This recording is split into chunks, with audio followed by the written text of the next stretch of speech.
veux mon zizi? Oui, oui, oui, oui. Je vais te le donner, oui, oui, oui, oui. Tu veux mon zizi? Oui, oui, oui, oui. Je vais te le donner, oui, oui, oui, oui. Tu veux mon zizi? Oui, oui, oui, oui. Je vais te le donner, oui, oui, oui, oui. Tu veux mon zizi? Oui, oui, oui, oui. Je vais te le donner, oui, oui, oui, oui. Viens ce soir dans ma Et oui, salut les potes, on se retrouve pour une nouvelle vidéo. Celle-là, je voulais voir vraiment de quoi il s'agissait. Il s'agit, vous savez les gars, que le coffre, du coffre pour armes de poing, Vevor m'ont envoyé, les potes, ok?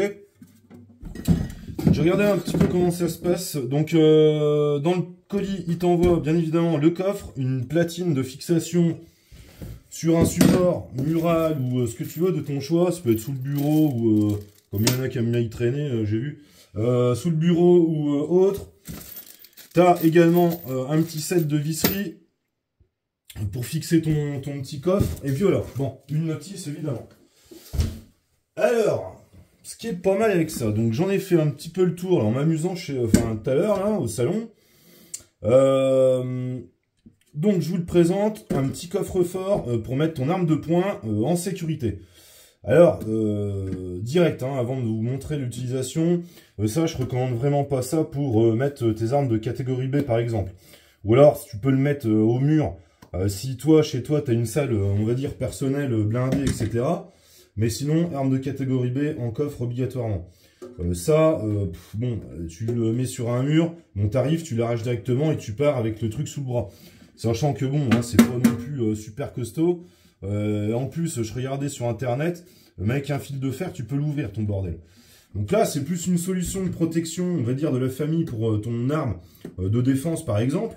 Ou bien l'agencer dans ton coffre, tu peux le fixer sur les parois de ton coffre si t'as envie, y a pas de souci. Hein. C'est peut-être ce que je vais faire d'ailleurs.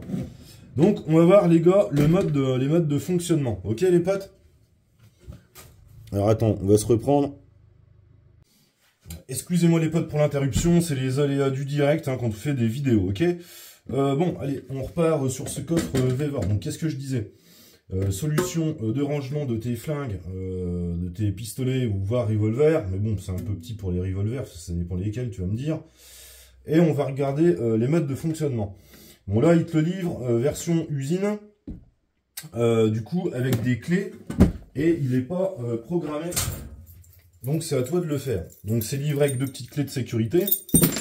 Tu as trois modes d'ouverture, donc soit par clé de sécurité, soit par code. Donc tu as un digicode, tu peux l'entrer, le programmer, ou soit par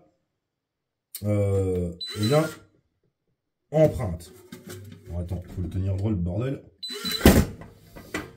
Voilà, donc là tu l'ouvres par empreinte.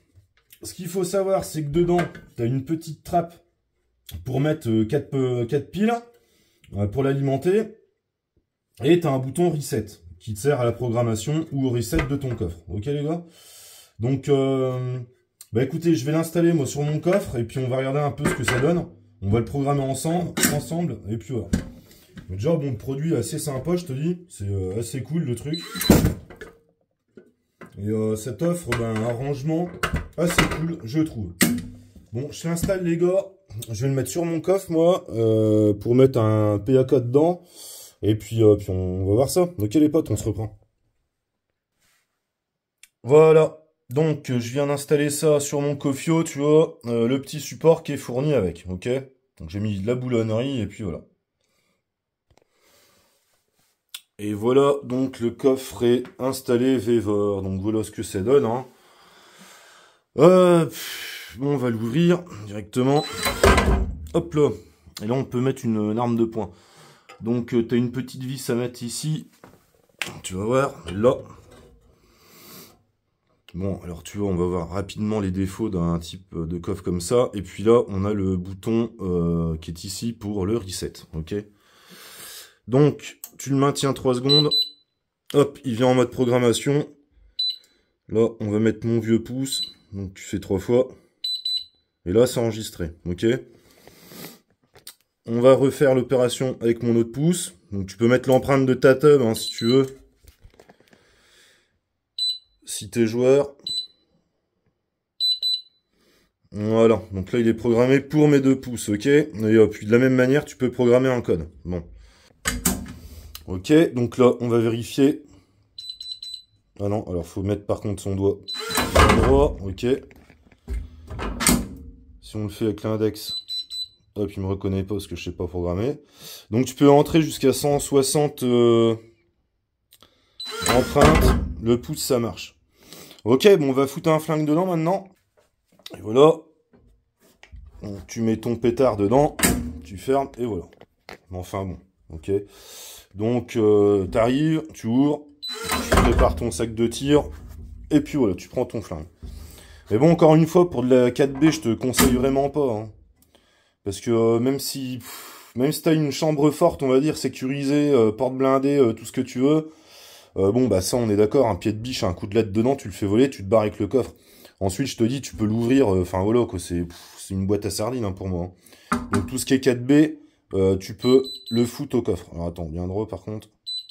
Oh merde, j'ai con. Voilà. Donc par contre, ça peut être intéressant, tu sais, pour tes flingues de défense, tes flingues d'alarme. Donc par exemple, tu peux mettre ça dans une armoire ou à côté de ton pieu et tout. Et comme ça, tes gamins, pour l'aspect sécuritaire, t'es refait parce qu'ils n'y ont pas accès. Ok?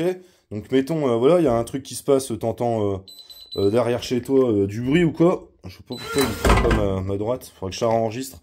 Donc tu vois l'intérêt de bien la mettre droite à l'enregistrement. On va le refaire. Hein. Et là, tu vois, t'as ton flingue en position directe de prise. Donc là, tu peux y aller et puis voilà. Ok? Donc bon, c'est un petit accessoire pas mal foutu. Ça coûte, je crois, 80 ou 100 euros.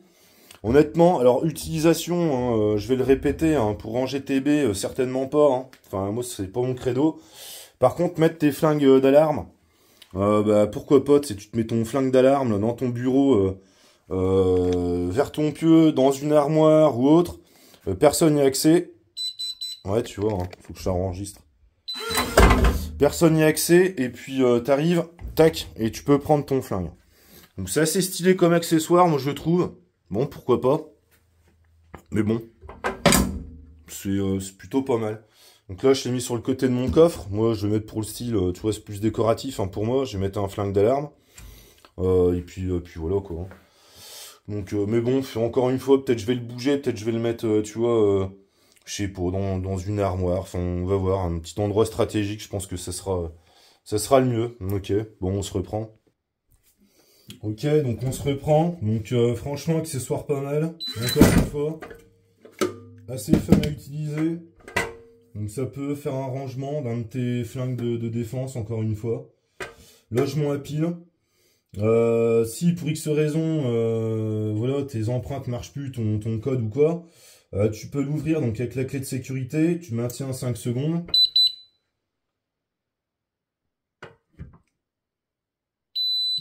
Voilà. Et là, tu le repasses en configuration usine. Donc, tu vois, là, avec n'importe quelle empreinte. Ah, ouais. Usine mis sur 1, 2, 3, 4, le code, et puis ça marche. Ok. Donc bon, pourquoi pas, hein. Honnêtement, c'est bien foutu.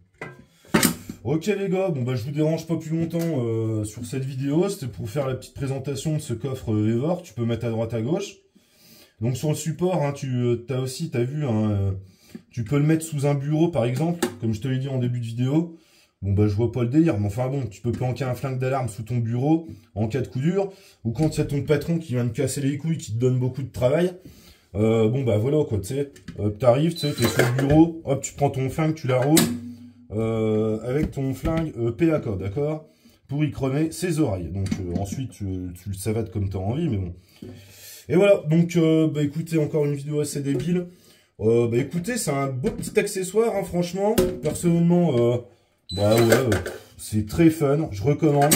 Tu vois, tu mets ça à côté de ton pieu, c'est stylé. Et puis voilà. Mais bon, j'insiste encore une fois, hein, je vais être répétitif les potes. Pour une 4B, non, parce que c'est une vraie coquille. Hein. Moi j'ai vu sur internet, parce qu'en fait ce qu'il faut regarder c'est que ton système de crochet là, toi ici, bah, en fait si t'as un fil de fer tu peux parfaitement l'ouvrir. Et puis même, hein, tu prends un pied de biche ou quoi, tu t'énerves un peu dessus le machin, tu le coffre. Hein. Voilà, déclenche la gâchette. Donc tu t'énerves un peu dessus quoi, tu l'ouvres, hein, sans peiner. Hein. Donc, bon, ce que je recommande, moi, c'est ouais, c'est flingue d'alarme, hein, essentiellement, ok? Ou, éventuellement, une arme de 4B, ton arme de poing,